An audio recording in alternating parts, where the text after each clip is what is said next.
En 1982 sort sur Atari 800, un ordinateur 8 bits, Getaway, un jeu développé par Mark Reed et qui vous place dans la peau d'un malfrat dont l'objectif est de ramasser le plus d'argent possible, disséminé sur une carte d'une taille plutôt honorable pour l'époque. Dans ce simili Pac-Man, il vous faudra éviter non pas des fantômes, mais les forces de l'ordre et la panne sèche.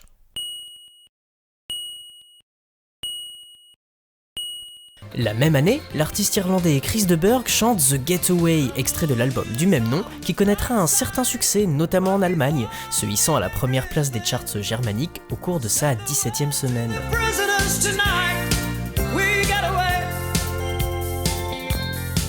Faisons à présent un bond de 20 ans dans l'avenir. La 3D s'est imposée en maîtresse sur le jeu vidéo et les consoles de salon entrent dans leur 6e génération. Le genre course-poursuite s'est quant à lui admirablement démocratisé, au travers notamment des 2 premiers épisodes de Driver, mais aussi et surtout de GTA 3, véritable révolution vidéoludique à lui tout seul.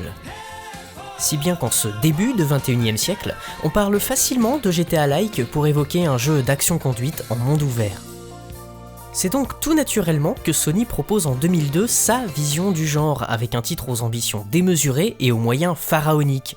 Scénario et mise en scène particulièrement léchés, véritables acteurs pour incarner les personnages, nouvelles techniques d'animation et de motion capture, ce jeu développé par une modeste équipe londonienne pour un budget monstre de 80 millions de francs s'impose en pionnier, bénéficiant d'initiatives devenues de véritables standards aujourd'hui. Bonjour à toutes et à tous, moi c'est Antoine. Soyez les bienvenus à Londres, le cadre idéal pour vous raconter l'histoire d'un des jeux les plus ambitieux de sa génération et aussi probablement des plus décevants. J'ai épluché mes vieux joypads, fouillé le web de fond en comble et interrogé quelques-unes des personnes impliquées dans le projet pour vous emmener aujourd'hui sur les traces de The Getaway. Hey boys, tonight we get away to the other side. Head for the wall and get away.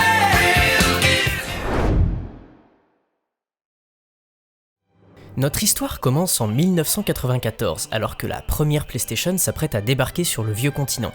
Cette année-là, Sony fonde Sony Computer Entertainment Europe, abrégé SCEE, une société d'édition et de développement de jeux vidéo entièrement dédiée à sa console 32 bits. Située au cœur du quartier de Soho, à Londres, il s'agit alors de la première entreprise de ce genre en Europe. Au sein de cette antenne de production, on trouve une filiale de création baptisée Team Soho, dont vous comprendrez sans mal l'origine du nom. On compte à leur actif plusieurs titres de sport pour la première PlayStation, comme Total NBA 96, Total NBA 97, ou encore This is Football, mieux connu chez nous sous le nom Le Monde des Bleus. L'équipe donne aussi dans les jeux de course, notamment avec Porsche Challenge, sorti en 97, un titre plutôt bien reçu par la presse qui vous proposait de sauter dans un de ces bolides allemands qui se ressemblent tous, et de partir faire la course un peu partout autour du monde. Au menu, Stuttgart, le Japon, les Alpes et inévitablement les États-Unis. Assez simpliste dans ses mécaniques, le jeu proposait un gameplay efficace et des graphismes plutôt jolis pour de la PS1. Et pourquoi je vous parle de ce jeu de course que tout le monde ou presque a oublié ? Eh bien parce que The Getaway trouve ses origines dans ce qui devait en être la suite. Enfin la suite, un jeu dans la même veine disons. Le développement débutera en 1999 sur la première PlayStation. La Team Soho se lance alors dans la création d'un jeu de course des plus classiques, sans grande prétention, baptisé provisoirement Car 2, ce qui pourrait se traduire par Voiture 2. Un nom sans aucune originalité, vous en conviendrez, si bien qu'en interne, on le surnomme plutôt Minis in a Field, en raison de la présence dans le jeu de la célèbre Mini Cooper, une voiture so British, inspirée à l'équipe par le film de 1969 The Italian Job. L'année 99 marque aussi le rachat par Sony de l'éditeur et développeur de jeux vidéo Psygnosis. Entre autres titres à succès, l'entreprise avait notamment édité le célèbre jeu de réflexion The Lemmings, lequel fut développé par DMA Design, studio qui deviendra par la suite Rockstar North, et à qui l'on doit la série des Grand Theft Auto. Hey, speak up, we can't hear you back here.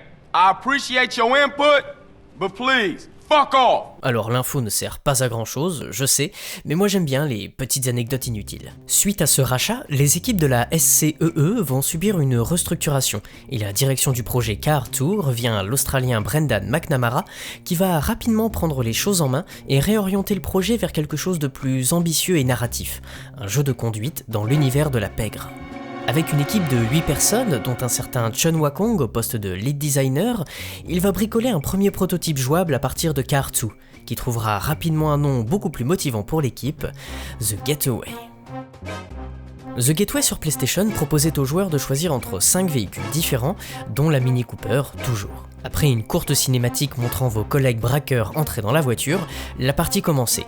Vous deviez alors semer la police dans les rues de Londres, plus précisément du côté de London Bridge, seule zone disponible à ce stade du développement, mais qui préfigure déjà de l'avenir du titre.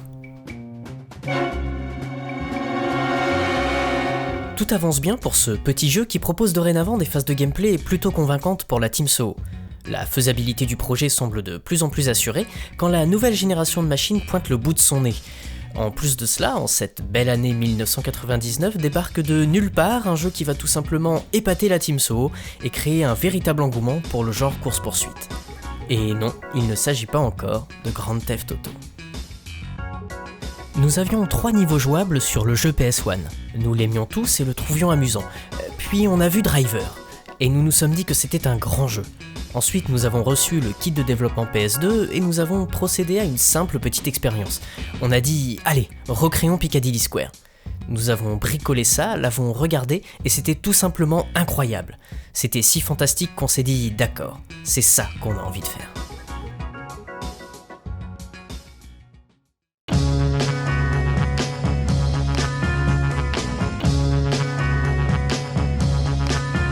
Cette nouvelle machine, débordante de puissance, va décupler les ambitions et les rêves du modeste studio londonien. Les limitations techniques d'antan semblent s'évaporer grâce au fameux Emotion Engine. Le titre PS1 est donc mis de côté et le projet repart quasiment de zéro. Avec ce passage vers une autre génération de consoles, il n'est plus seulement question de proposer des petits jeux sympathiques comme l'était Porsche Challenge. Il s'agit désormais de créer des productions singulières, ambitieuses, avec un fort esprit londonien et européen. Un moyen de prouver qu'il n'y a pas que les Américains et les Japonais qui savent faire de bons gros jeux, des AAA comme on dirait aujourd'hui. D'un simple jeu de conduite sur des circuits fermés, le titre devient un ambitieux monde ouvert qu'il ne sera plus seulement possible d'explorer en voiture, mais également à pied. Le joueur pourra quitter son véhicule et en reprendre un autre en se servant directement dans la circulation. Des éléments de jeu de tir seront également implantés dans The Getaway. Le joueur ne se contentera plus de faire le chauffeur entre 2 scènes d'action, mais y prendra pleinement part et ce dans des séquences autant en extérieur qu'en intérieur. Fort de leur expérience sur Porsche Challenge, l'équipe peut assurer les phases de conduite, quand leurs connaissances acquises en développant des jeux de sport vont être mises à profit pour les passages à pied, notamment au niveau de l'animation. Si les idées de gameplay et les embryons de scénario fusent dans le cerveau de Chun Wakong, il manque encore quelque chose pour lier tout cela correctement. Il a alors en tête tout un tas d'objectifs et de petites histoires indépendantes les unes des autres, qui n'ont besoin que d'une vision, d'une direction pour se mélanger et faire sens. Fort heureusement pour tout le monde, l'épisode l'épiphanie créative finira par se produire, comme le raconte Chun Wakong en novembre 2018 au magazine Retro Gamer. Je me souviens partir déjeuner avec Brendan McNamara. Nous parlions d'incorporer une atmosphère cinématographique dans le jeu et comment il pourrait être centré sur les personnages. Nous voulions en faire un film d'action avec des courses-poursuites folles dans les rues de Londres. Ce serait une histoire de gangs londoniens notoires se battant pour le territoire et le pouvoir. Ce serait graveleux, certainement réservé pour les plus de 18 ans. Pour raconter une telle histoire, nous aurons besoin de graphismes photoréalistes, pour les personnages, les voitures, les rues, pour tout.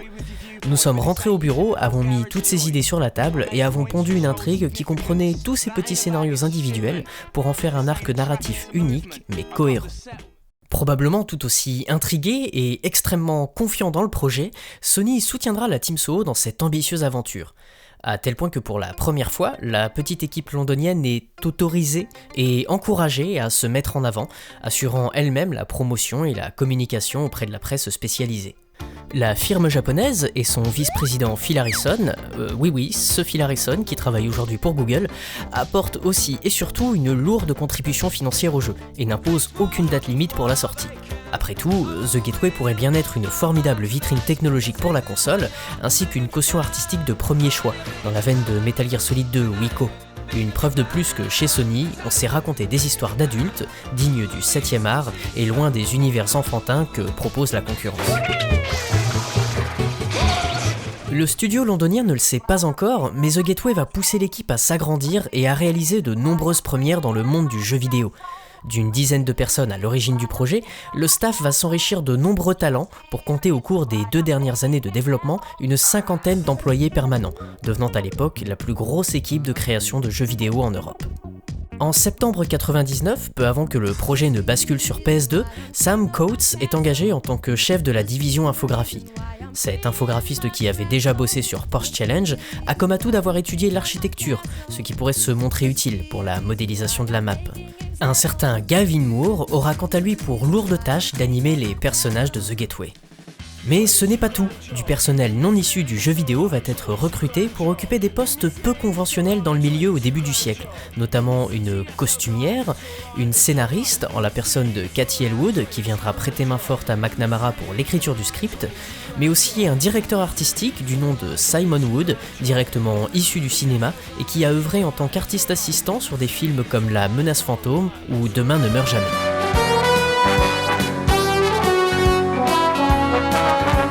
Ajoutons enfin à tout ce beau monde les comédiens qui ne seront pas uniquement en charge de donner leur voix aux personnages, mais leur prêteront également leurs traits. Si la pratique est aujourd'hui courante, ce n'était pas le cas il y a presque 20 ans. C'est en mai 2000, en marge de l'E3 et quelques mois avant la sortie européenne et américaine de la PlayStation 2, qu'est discrètement annoncé The Gateway. Les premières images du titre sont diffusées et permettent de se faire une mince idée de ce à quoi le studio londonien aspire. Et si vous lisiez la presse spécialisée de l'époque, ces quelques captures d'écran devraient sans doute vous dire quelque chose. Quelques journalistes étaient d'ailleurs restés sceptiques face à ces images qui semblaient à l'époque bien trop belles pour être vraies, et soupçonnaient alors quelques photomontages. D'autant que parmi les petits bouts de Londres reproduits ici, aucun n'est particulièrement emblématique de la capitale, et l'un d'entre eux se trouve surtout à 2 pas des locaux londoniens de Sony. C'est même carrément le bout de la rue en fait. Non, vraiment. Les bureaux de Sony se trouvent au 15 Great Marlborough Street, dans le quartier de Soho, et l'emplacement choisi pour ces premières images se situe au croisement de cette rue et de Regent Street, ici, quelques mètres plus bas.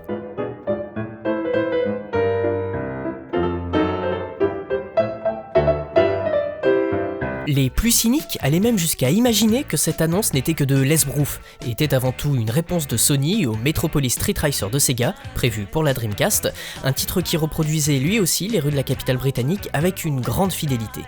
À ce stade du développement, il ne s'agit bien sûr que d'images promotionnelles, visant surtout à faire baver les foules quant à la puissance de la PlayStation 2 et à communiquer timidement sur le projet. Si le jeu est annoncé pour le courant de l'année 2001, il s'agit là d'un délai aussi fantaisiste que marketing, tant le travail ne fait alors que commencer. Pour info, voilà à quoi ressemblera le jeu en mai 2001.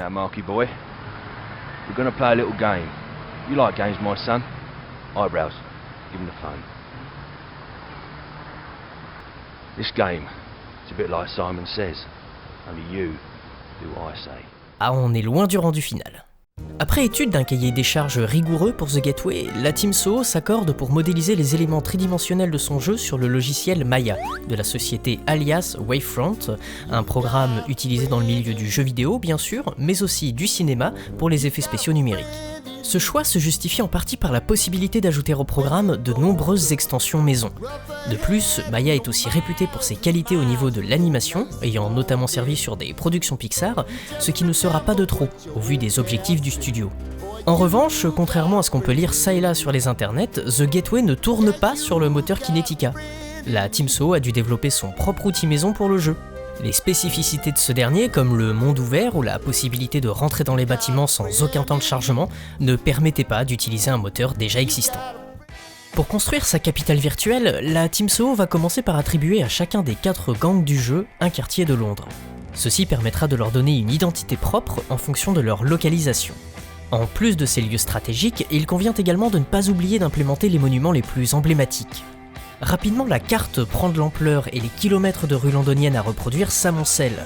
L'espace de jeu promet d'être immense, d'autant que le souci du détail est une composante importante du level design de The Gateway. Les concepteurs de niveau, en bon français, s'assuraient ainsi que la largeur des routes, leur inclinaison, le type de revêtement, le marquage au sol et tout le reste soient fidèles à la réalité, en s'appuyant notamment sur les données du Ordnance Survey, l'agence officiellement responsable de la cartographie du Royaume-Uni. Autant que faire se peut, les distances réelles sont donc respectées, ce qui n'empêchera pas la Team Soho de prendre des libertés pour que la carte soit avant toute chose un environnement de jeu et pas simplement un joli décor pour touristes virtuels.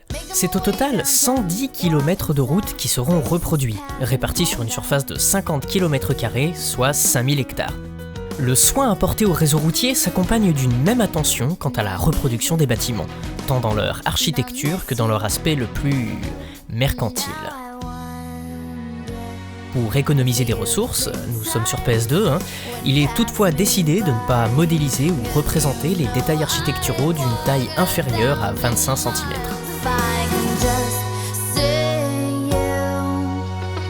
Au cours du développement, c'est plus de 500 000 photographies de référence qui vont être prises. Par groupe de 2, les artistes chargés de rebâtir la capitale britannique vont photographier minutieusement les rues, une par une, à l'aide de Sony Mavica, des appareils photo numériques extraordinairement performants pour l'époque, dont la mémoire était assurée par des disquettes 3,5 pouces. Les membres de la Team Soho chargés de photographier les rues de Londres devaient également prendre en compte tout un tas d'éléments pour que leurs images puissent servir convenablement comme texture. Par exemple, impossible d'utiliser des photos prises pendant ou après que la pluie soit tombée. Même chose pour les belles journées ensoleillées, afin d'éviter le plus possible aux artistes de passer des heures à effacer les reflets ou les ombres. Par chance, la météo britannique est particulièrement grise, offrant la plupart du temps une luminosité uniforme, idéale pour ce genre de travaux.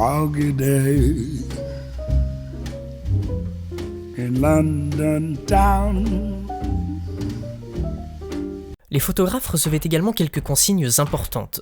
De la plus simple, comme d'ignorer les regards amusés des passants qui se demandaient parfois ce que pouvaient bien faire ces types à prendre des clichés du trottoir, aux plus subtiles, comme de surveiller leurs arrières. En mars 2001, Sam Coates se rend à la Game Developer Conference pour y donner une... conférence. Intitulé « Londres ne s'est pas faite en un jour, acquisition de contenu pour les niveaux de The Gateway », il y résume, entre autres informations, 7 consignes données aux artistes. The Gateway se déroule dans quelques-uns des pires lieux de la ville. Plus l'endroit est sordide, plus vous devez être vigilant, particulièrement quand vous sortez l'appareil. Il poursuit sur quelques anecdotes. Jusqu'ici, nous avons en quelque sorte réussi à éviter les problèmes, bien qu'on ne soit pas passé très loin parfois. On s'est fait hurler dessus par un commerçant sinistre de Soho, réprimandé par des propriétaires de Ferrari, chassé parce qu'on prenait des photos des sex shops, menacé par des agents de sécurité et des videurs, et on a failli par 2 fois se faire agresser pour nos appareils photo.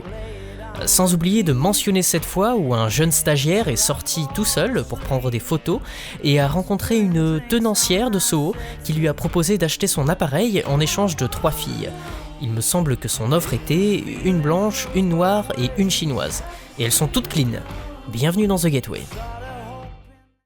Mais qu'importe ces petites anicroches, seul compte le résultat, une gigantesque banque d'images dans laquelle les différentes équipes en charge du level design pouvaient piocher à leur guise pour s'en servir comme référence pour la modélisation des bâtiments ou comme texture. De l'aveu de Coates, le plus gros du travail de reconstitution sur The Gateway se situe justement ici, au niveau des textures. En réalité, les modèles 3D des bâtiments sont, pour la plupart, incroyablement simples et ne contiennent presque aucun détail. Pour autant, la finesse de cette reproduction de Londres réalisée par la Team Soho reste telle qu'en 2009, 7 ans après sa sortie, une étude de la Royal Society portant sur les capacités de notre mémoire a utilisé The Gateway pour ses premières expériences. Se concentrant sur le cerveau des chauffeurs de taxi londoniens pour tester leurs hypothèses, les chercheurs ont mis ces derniers en situation dans le jeu pour observer leur activité cérébrale. Les intérieurs pouvant être visités au cours de certaines missions sont réalisés de la même manière que les extérieurs, même si là encore, pour des raisons évidentes de level design et de style, des écarts avec la réalité ont été tolérés. Le plus impressionnant avec ces bâtiments, qui s'étendent parfois sur plusieurs étages, reste surtout qu'il est possible d'y entrer comme d'en sortir sans aucun temps de chargement, ce qui était une petite prouesse à l'époque. Souvenez-vous des différents GTA jusqu'à la fin de la génération PS2, les jeux imposaient tous une légère pause entre l'extérieur et l'intérieur.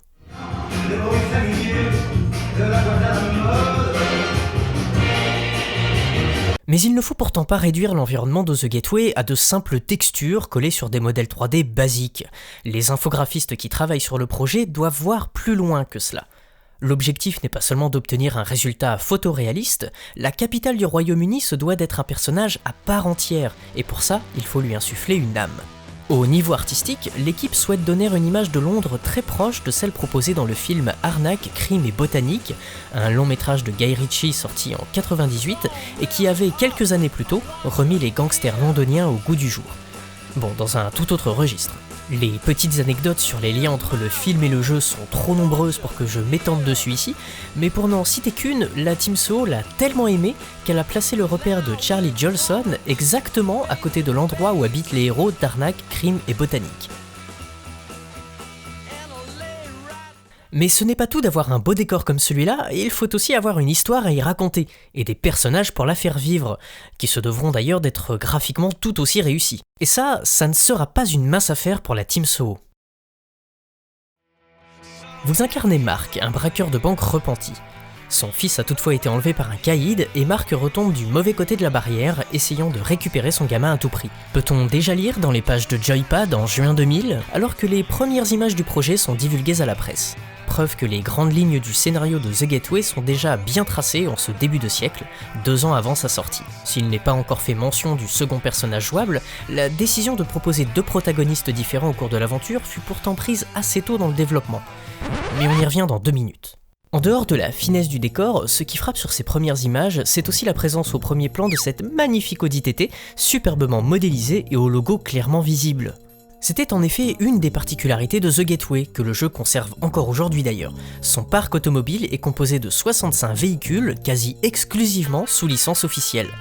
Pour un GTA-like, c'est plutôt unique. Ici, pas de voitures dont les formes rappellent vaguement un célèbre modèle, mais de véritables Renault, Ford, Citroën, Alfa Romeo et j'en passe. La Team Soho avait à cœur d'habiter ces rues d'authentiques marques afin de renforcer encore un peu plus l'immersion. Pour modéliser ces véhicules de façon assez fidèle, comme souvent dans The Gateway, tout part d'une myriade de photos. Les artistes en charge de leur modélisation, qui avaient même créé leur propre petit logo en interne, tiens c'est marrant, vont prendre un maximum de clichés du modèle souhaité afin de bien comprendre et visualiser ses formes. Une fois le modèle 3D sculpté, certaines de ces photos vont également servir de texture. Ben Brudnell et Mike Rouse, j'espère que je le prononce comme il faut, vont ainsi réaliser ensemble l'intégralité des voitures du jeu. Un boulot titanesque et assez éprouvant pour les 2 hommes qui travaillaient parfois sans même savoir si la production réussirait à obtenir les licences. De nombreuses voitures furent ainsi entièrement réalisées avant de partir aux oubliettes, faute d'accord avec le constructeur. Did I disappoint you or let you down? Should I be feeling guilty or let the judges frown? Goodbye, my lover. Goodbye, my friend. You have been the one. You have been the one for me. Mais comment diable une si petite équipe a pu obtenir l'autorisation de mettre toutes ces vraies voitures dans le jeu? Achat de licence? Pot de vin? Cadeau aux représentants? Eh bien non, rien de tout ça. Comme le disait le philosophe Occam, l'explication la plus simple est probablement la bonne. Pour la plupart d'entre elles, la Team Soho a simplement demandé gentiment. À cette époque, le jeu vidéo n'était pas encore l'énorme business qu'il est aujourd'hui, et il n'était pas non plus aussi populaire. Ainsi, la plupart des responsables chez les fabricants n'y connaissaient rien du tout, et ont donné leur accord sans demander plus d'explications, parfois sans même exiger la moindre compensation financière. Le plus étonnant reste peut-être qu'autant de constructeurs aient accepté d'apparaître dans un jeu à l'univers si noir et au scénario si violent. Écrit par Brendan McNamara et Cathy Elwood, celui-ci vous narre l'histoire de Mark Hammond, un ancien malfrat contraint de reprendre du service après l'assassinat de sa femme et l'enlèvement de son fils par Charlie Jolson, un chef de gang local. Usant de chantage, le caïd va profiter du pauvre papa pour régler ses comptes avec ses rivaux. Dans sa quête, notre héros sera aidé par Yasmine, une tueuse à gages trahie par Jolson et désormais motivée par la vengeance. Frank Carter, le flic intègre aux méthodes musclées, tentera de son côté de suivre Hammond pour stopper cette escalade de violence et mettre la main sur Jolson. C'est d'un jeu assez inattendu et sur une console concurrente, la Dreamcast, qu'est venue à Chunwa Kong l'idée de proposer plusieurs personnages jouables. Ce titre, Sonic Adventure, Séduit par les différents parcours que propose le jeu en fonction du personnage choisi, le lead designer souhaite intégrer une mécanique similaire dans The Gateway. S'il envisage un temps de faire incarner aux joueurs 5 personnages différents, Mark, Frank, Suzy, Yasmine et Harry, proposant chacun son propre gameplay pour une structure scénaristique beaucoup moins linéaire qu'en définitive, l'idée dut être abandonnée par manque de moyens humains. Il était par exemple question de participer à des jeux de rythme en incarnant Suzy, ou de diriger un petit groupe de malfrats avec Charlie pour aller aux 4 coins de la ville jouer les usuriers. Contrairement à un GTA ou au premier épisode de Driver qui vous laisse plus ou moins le choix dans l'ordre des missions, ici le scénario est donc totalement linéaire. Ce sont au final 24 missions que se partageront équitablement les deux personnages. Mark, véritablement au centre de l'intrigue, remplira la première moitié, tandis que Frank permettra aux joueurs de redécouvrir l'histoire du côté de la police, sans finalement apporter grand chose au scénario. Et pour cause, si l'idée d'avoir 2 personnages était là depuis le début, l'histoire de Frank fut développée après que celle de Mark fut écrite et terminée, ce qui donne ce sentiment d'avoir plus droit à un scénario bonus qu'à autre chose. The Gateway se veut être un jeu à forte valeur culturelle, comme le déclare McNamara à la sortie du titre. La maturité de son scénario, comme de sa mise en scène, reste le moyen d'y parvenir. Encore et toujours, le studio londonien souhaite amener le jeu vidéo ailleurs, le faire sortir de son image de média enfantin, lui donner une crédibilité culturelle égale à celle du cinéma. Et pour cela, rien de tel qu'une mise en scène crédible et cinématographique pour laquelle il est indispensable d'avoir une performance d'acteur irréprochable. C'est pourquoi la Team Soho va s'entourer de véritables comédiens professionnels, le top des vedettes. Au casting, on retrouve entre autres Don Cambry dans le rôle principal, Joe Rice dans celui de Frank Carter, Ricky Hards pour interpréter le méchant Charlie Jolson et Anna Edwards qui jouera ici Yasmine, la dangereuse et maladroite tueuse à gages. Bon d'accord, ce n'est peut-être pas le top des vedettes. S'ils sont tous professionnels ou semi-pro, il est peu probable qu'un seul de ces visages vous dise quelque chose. La plupart d'entre eux ont surtout enchaîné les petits rôles dans des séries, des films ou des publicités. Ils livrent tous cependant une performance plus que convaincante, peut-être un peu entachée parfois par des dialogues, disons, maladroits. You're not the police. Since when the police start dressing like common tarts, you bitch! The Gateway bénéficiera également à sa sortie d'une localisation intégrale en 4 langues, dont le français. On retrouve notamment au générique de l'AVF Françoise Cadol. Je ne sais pas si je dois admirer vos talents ou m'étonner de votre stupidité. Connue pour avoir été la voix de Lara Croft jusqu'au reboot de 2013. Vous croyez? Vérifions. Ou encore Serge Falui. Quoi, cette espèce de vieux guignol du National Front en costume à rire? Doubleur de Chris Tucker dans les 3 épisodes de Rush Hour. Écoutez-moi, si vous avez besoin de moi, je suis sur une très grosse enquête pour le FBI. Afin d'intégrer les interprètes dans le jeu, en restant le plus fidèle possible à leurs traits et à leur carrure, le studio londonien va reproduire le visage et le corps des acteurs de manière très précise. Une tâche qui fut selon Dave Smith, la personne en charge de la réalisation des personnages, l'une des plus compliquées lors du développement. Il faudra à la Team Soho 3 essais avant de s'arrêter sur une technologie suffisamment performante pour répondre à leurs attentes. Le visage des différents acteurs de The Gateway, des rôles les plus importants jusqu'aux piétons londoniens, vont être scannés selon une nouvelle technique mise au point par la société iTronix, une entreprise spécialisée dans le domaine et qui a pas mal œuvré dans le cinéma par la suite. À cette époque, inutile de penser à de la performance capture pour animer ces visages et reproduire les expressions faciales des différents protagonistes. Gavin Moore et ses collègues vont donc développer un outil en interne qu'ils ont intelligemment baptisé le Talking Heads. Le système repose sur la création d'un squelette articulé qui singe les groupes de muscles les plus utilisés sur le visage humain pour exprimer une émotion. Le cou sert de base et sera rattaché plus tard au squelette de la motion capture. On compte ensuite 22 articulations sur le visage, dont 6 rien que pour contrôler la bouche et pouvoir ainsi reproduire la forme de 16 phonèmes différents. Et voilà à quoi ça ressemble. Ah oui, forcément, sans les textures et tout, ça peut faire un peu peur, mais... Ah, mais laissez-moi le temps aussi. Voilà, là, c'est mieux. Une fois les textures et le reste du modèle 3D apposés sur ce squelette, les différentes articulations sont en mesure de le déformer de façon plus ou moins prononcée. À l'aide de plusieurs curseurs, les animateurs peuvent ensuite jouer avec ce visage et reproduire les expressions des acteurs en se basant sur les vidéos tournées au cours des séances de motion capture. L'animation des visages se concentre ensuite fondamentalement sur les yeux et la bouche, les 2 zones les plus utilisées pour exprimer une émotion. Bon, aujourd'hui, ça n'impressionne peut-être plus vraiment, je vous l'accorde, mais pour un jeu de cette envergure au début des années 2000, nous sommes face à quelque chose de particulièrement réussi. Pour le corps, c'est donc à la motion capture qu'auront recours les développeurs, autant pour les cinématiques que pour les phases de jeu.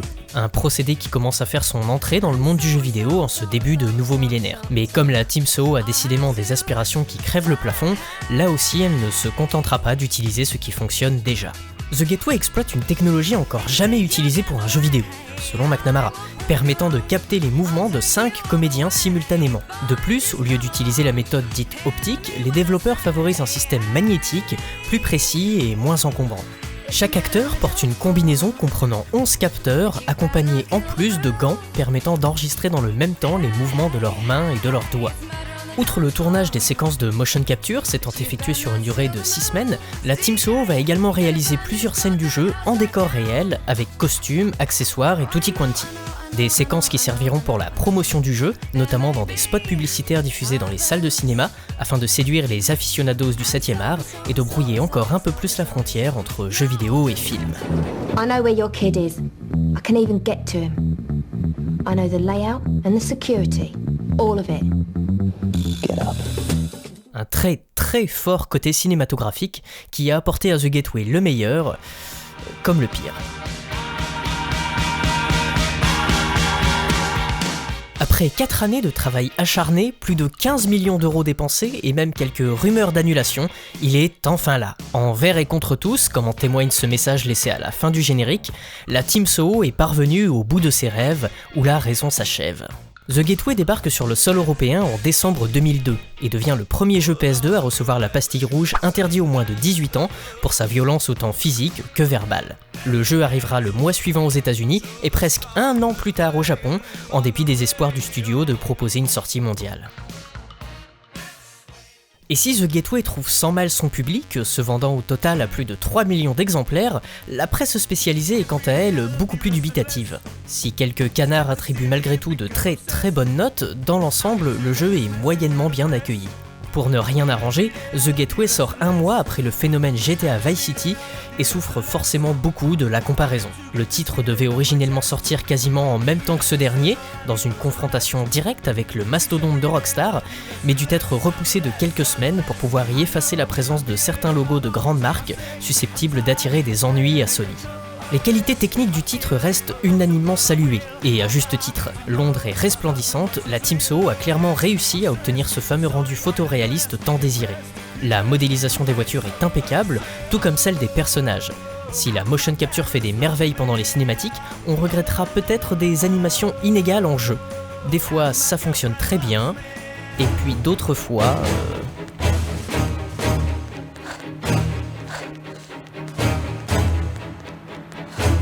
Mais c'est surtout le gameplay extrêmement rigide et perfectible de The Gateway qui fait tâche, tout autant que ses choix malheureux de game design censés renforcer l'aspect cinématographique et réaliste du titre. The Gateway est un jeu vidéo qui tente maladroitement de faire oublier qu'il en est un, se privant sciemment de toute la grammaire propre à ce média et devenant de fait moins jouable. Tout ce suspense me fatigue. Dans cette optique, il fut par exemple décidé de ne proposer aucun HUD. Vous savez, ce sont ces petites informations au bord de l'écran qui vous indiquent votre emplacement, votre santé ou ce qu'il vous reste de munitions par exemple.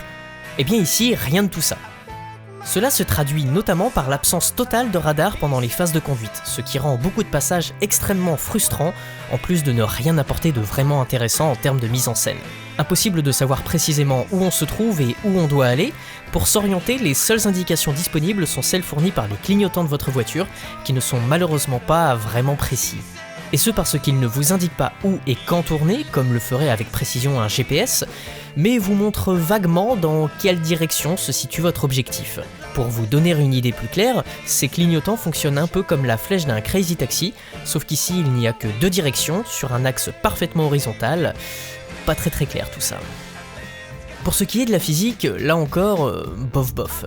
Les sensations de conduite ne sont pas atroces non plus, loin de là, mais elles manquent de souplesse et n'ont rien du fun de celle de Driver ou de GTA. La conduite est également rendue difficile par l'impossibilité de bouger la caméra autour de soi, ce qui rend la traversée des carrefours compliquée, tout comme les poursuites puisqu'on ne peut pas voir à quelle distance se trouvent nos adversaires. Rien ne s'arrange malheureusement lorsque l'on sort du véhicule.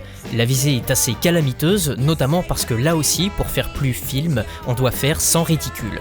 La visée auto n'est pas des plus précises, votre perso va régulièrement se mettre à viser un ennemi au bout de la pièce quand il en a 3 en face de lui.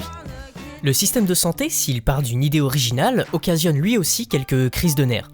Pas de barre de vie donc, on l'a dit, à la place il faut veiller à l'état du costume de son personnage et à sa démarche pour estimer son niveau de santé. Bon ça à la limite ça marche plutôt bien. Seulement, le seul et unique moyen de se soigner est de se positionner contre un mur pour que notre personnage s'y appuie et recouvre lentement ses points de vie. Et ça peut vraiment être long, hein, genre 30 bonnes secondes. Et 30 secondes sans toucher à la manette, à simplement attendre que le héros récupère, c'est très long. Surtout qu'en attendant, vous êtes une cible facile. Et voilà.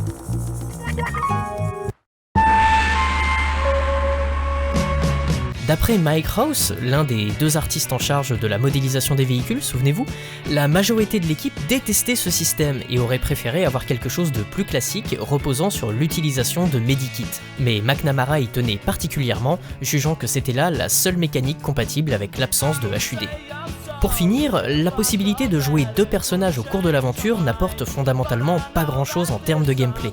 Si la première partie se veut plus orientée sur la conduite, tandis que l'autre met l'accent sur les gunfights, les nuances entre les deux persos sont presque inexistantes. Au niveau des phases de conduite, celles de Frank sont tout de même beaucoup plus agréables puisque vous n'aurez pas à craindre d'être pris en chasse par la police. Et quand on voit quel calvaire ça peut être de les semer, c'est une petite balade de santé à côté de Mark.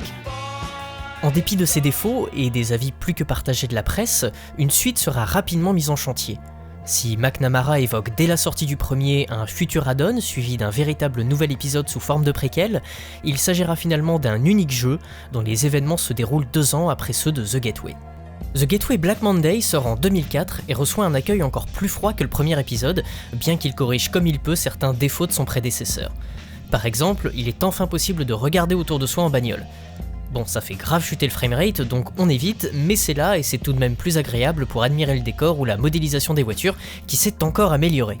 Le jeu ajoute également les vélos, qui ne servent à rien, et les motos, qui sont bien compliquées à manœuvrer pour tout le monde.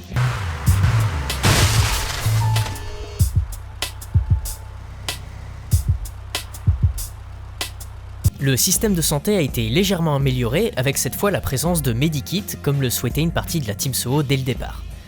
Bon, comme il n'y a toujours pas de barre de vie, ça n'aide pas trop non plus. Bon, je vous jure, il a des qualités. Par contre, pour une raison que je ne m'explique pas, certains personnages souffrent d'hydrocéphalie aiguë. Mais regardez-moi la taille de cette tête! Ouais, une fois qu'on l'a remarqué, c'est difficile de voir autre chose. Une partie des têtes pensantes derrière le premier épisode restera pour ce deuxième volet, mais il se fera sans Brendan McNamara, parti vers d'autres horizons. La direction revient à Naresh Itani, co-responsable de la programmation sur le premier épisode, tandis que Cathy Elwood signe seul le script de ce Black Monday. Le capitaine ayant quitté le navire, le bateau Team Soho s'égare, ce qui explique pour certains la mauvaise qualité de ce deuxième épisode. En juillet 2003, des rumeurs font état d'un probable film The Gateway, produit par la branche cinéma de Sony. Confirmé 1 an plus tard au Festival de Cannes, pour une sortie censée correspondre avec celle de Black Monday, il n'y aura finalement aucun long métrage tiré du jeu. Mais ce n'est pas encore fini pour la saga. En 2005, malgré sa mauvaise réputation, Sony annonce tout de même The Gateway 3 pour la PlayStation 3. Comme à l'époque du premier épisode, ces toutes premières images sous forme de démo technique impressionnent véritablement. C'est tout simplement magnifique, à tel point qu'avec le recul, il est difficile de croire que le jeu aurait vraiment pu ressembler à ça une fois terminé. Et j'utilise le conditionnel à juste titre, puisque malheureusement ce troisième opus ne verra jamais le jour.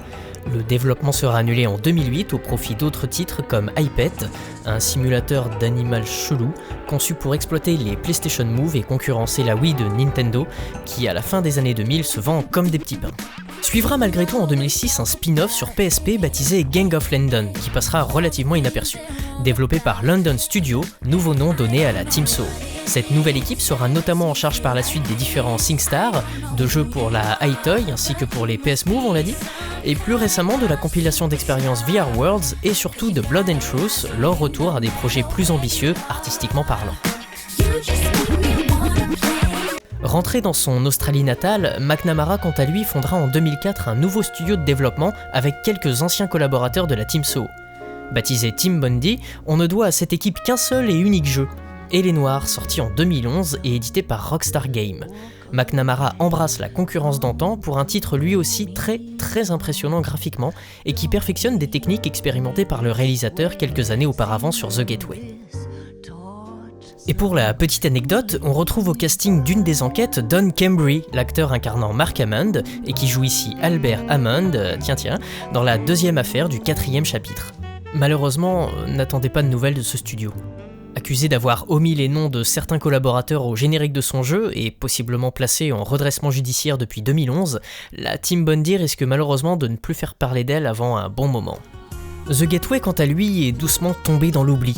Même Sony ne semble plus trop porter le jeu dans son cœur puisque non seulement il n'a pas connu de remake HD, mais il n'est même pas disponible sur le PS Store, là où d'autres jeux tout aussi moyens comme Primal sont bien présents. S'il existe encore aujourd'hui de fervents défenseurs de la saga, désireux de la voir faire son grand retour, l'espoir de voir un jour un nouvel épisode semble bien vain. The Gateway restera malgré tout comme un tour de force esthétique et un avant-gardiste vidéoludique. Un titre qui a expérimenté bien avant tout le monde de nombreuses techniques dans le monde du jeu vidéo. Quelque part, The Gateway était peut-être un peu trop en avance sur son temps, un peu trop ambitieux pour son époque. Et comme un message annonciateur de cela, l'année de la sortie de The Gateway, en 2002, Chris de Burgh sortait son 17e album studio, intitulé Timing is Everything.